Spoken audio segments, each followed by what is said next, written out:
ici à Toronto pour célébrer le Grand Magal de Touba qui célèbre en fait le départ en exil de Cheikh Ahmadou Bamba. Qui parle de Cheikh Ahmadou Bamba parle d'une grande figure historique du Sénégal qui a fait face aux colons français, parce que vous savez qu'après le partage de l'Afrique en 1884, à la conférence de Berlin,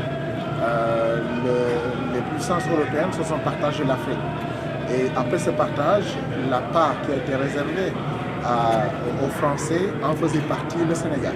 C'est pourquoi le colon français est allé au Sénégal à la conquête du nouvel espace.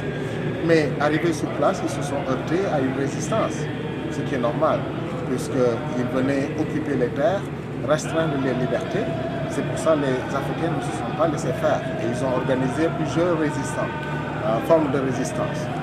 Des résistances armées, je reviendrai, des résistances culturelles et d'autres formes de résistance. Et vous savez très bien que parmi les résistances armées, il y avait des figures historiques que nous connaissons bien au Sénégal, comme Lat Dior, qui a fait face aux colons français et finalement a été tué dans une guerre héroïque. Maba Diakhou Ba a fait face également aux colons français, il a été tué. Il y a d'autres formes de résistance qui consistaient tout simplement à une désobéissance civile. C'est le cas d'Aline Sitoé Diatta, une très jeune Sénégalaise qui habitait au sud de la Casamance et qui a fait face aux colons français et finalement elle a été déportée au Gabon à l'âge de 24 ans. C'est là-bas qu'elle est décédée. Cheikh Ahmadou Bamba faisait partie également des résistants, mais c'était pour en fait éviter et contrer l'assimilation culturelle des Français que les Français voulaient faire au Sénégal notamment. Pourquoi il a été exilé?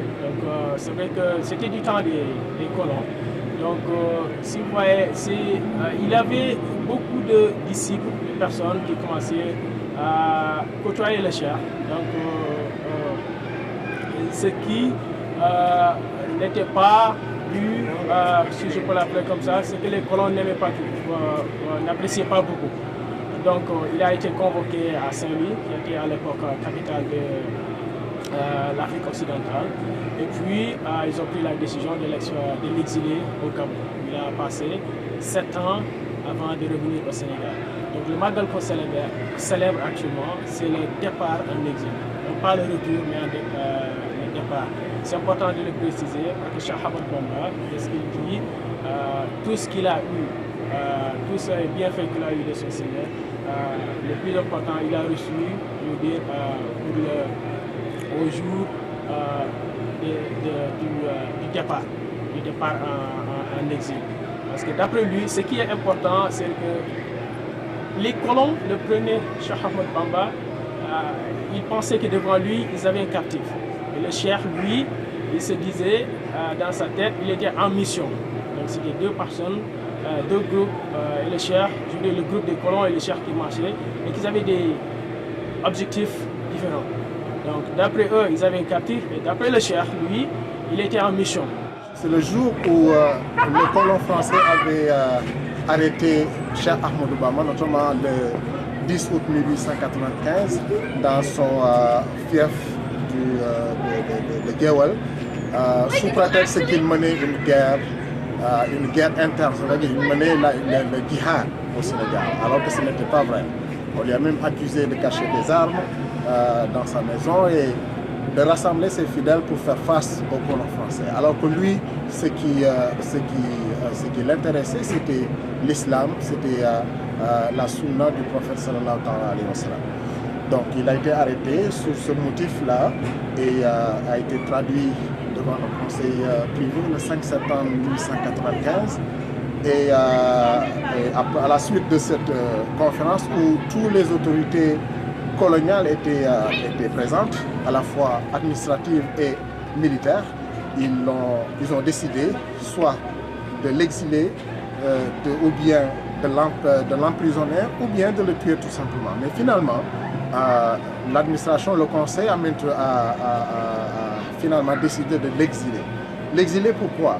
jusqu'à ce que l'agitation causée par ces enseignements soit oubliée au Sénégal. Il voulait tout simplement que l'enseignement du Cheikh, cette forme de résistance-là qu'il a opposée au colon français, juste pour la dignité de la personne humaine, pour la dignité du peuple sénégalais, pour la dignité de tout ce qui suit la voie de l'islam, de la dignité du mouride tout simplement, soit ternie, soit effacée complètement au Sénégal.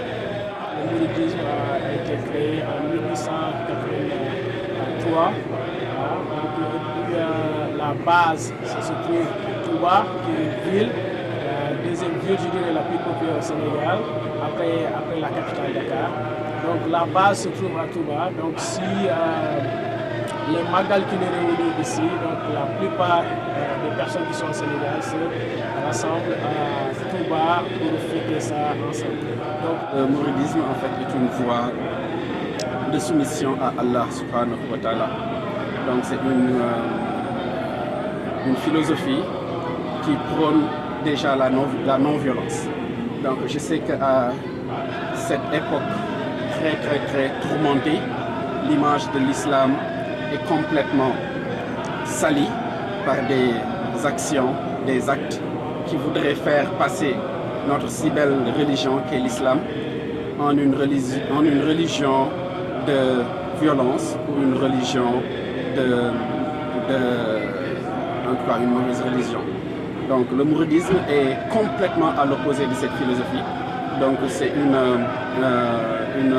philosophie qui prône déjà la non-violence et qui prône la soumission totale à Allah subhanahu wa ta'ala. Par le travail, donc le Cheikh Ahmadou Bamba nous enseigne de travailler comme si on ne devait jamais mourir et de nous soumettre à Allah subhanahu wa ta'ala comme si nous devions mourir à l'instant. Le mouridisme, c'est comme une organisation où le seul but, c'est l'unicité de Dieu. C'est en quelque sorte la voie qu'avait suivi le prophète et ses compagnons que le Cheikh est venu réhabiliter, est venu remettre en place parce qu'à un moment donné, on ne pouvait plus parler il n'avait plus de représentants qui étaient là pour mettre les disciples, ceux qui suivaient la voie de l'islam, la voie qu'avait suivi le prophète et ses compagnons. Donc le Cheikh est venu réhabiliter cette voie-là. C'est la raison pour laquelle il a dit en maintes reprises qu'il n'avait pas créé un tariqa, mais c'était pour suivre cette voie-là qu'elle était venue. Donc c'est ça en quelque sorte le mouridisme. Le mouridisme n'est absolument pas une nouvelle forme d'islam ou une voie qui est parallèle à l'islam. C'est l'islam dans son authenticité la plus pure. Donc, Cheikh Ahmadou Bamba, qui est un homme noir, donc a dit dans un de ses paragéniques, donc il ne faudrait pas que en fait sa condition d'homme noir fasse que tu ne profites pas des bienfaits qu'il a à pourvoir pour toute la communauté musulmane. Donc l'homme noir, en tout cas, reprend sa place, toute son originalité, toute son authenticité, de par les croyances, de par les valeurs, de par les tenues vestimentaires. Donc de nos jours, dès qu'on parle musulman, dès qu'on évoque l'islam, on a tendance par erreur à faire référence à, par exemple, la culture arabe. Et qu'une personne peut être, bien entendu, être musulmane et ne pas épouser la culture arabe. Donc l'islam est une religion qui s'adresse à tout le monde. Il s'adresse à toutes les communautés, à toutes les couleurs, d'où qu'on puisse venir à travers le monde. Le Magal est célébré partout dans le monde. Je ne dis pas au Sénégal, mais vous allez en Chine, en Espagne, en France. Ici à Toronto, vous allez à Montréal, ça se célèbre partout. Comment on le fait? Le Cheikh l'avait dit lui-même. Il avait dit si le jour vous trouve sur terre, je recommande à mes talibés d'immoler en fait de la poule au chameau en quelque sorte. Il avait en fait voulu marquer en fait cette action de grâce. C'était pas pour copier en fait le Yonent Yàlla Ibrahim, non, loin de là, mais c'était pour montrer à quel point il voulait rendre grâce à Dieu. Donc, il a recommandé aussi de faire la lecture du Coran. Il avait recommandé aussi de faire la lecture de ses khasaïs, c'est-à-dire ses écrits qu'il a écrits lui-même durant toute son existence. Donc, si je résume en quelque sorte, c'est en fait rendre grâce à Dieu à travers la lecture du Coran et de ses panégyriques qu'on appelle les khasaïs, et aussi en fait, le faire comme étant une fête, c'est-à-dire de rassembler les personnes et de leur donner à manger, à boire et de façon gratuite. Donc ça c'est très important aussi de le rappeler parce que le cheikh, tout ce qui touche à l'action de grâce le tient à cœur aussi bien que cette année. La culture musulmane, souvent on commence la lecture du Coran, les poèmes du cheikh qu'on appelle la khasaïd. Ensuite, le plus important, et comme ce que je disais, le plus important dans le magasin, c'est de préparer la nourriture, la bonne nourriture, et de faire partager ça avec ses amis, partout aujourd'hui, pas seulement les Sénégalais, mais sur tout le monde, toutes les personnes qui sont venues. Donc on partage cette journée, on prépare de la nourriture, de la bonne nourriture sénégalaise, et puis on la partage ensemble.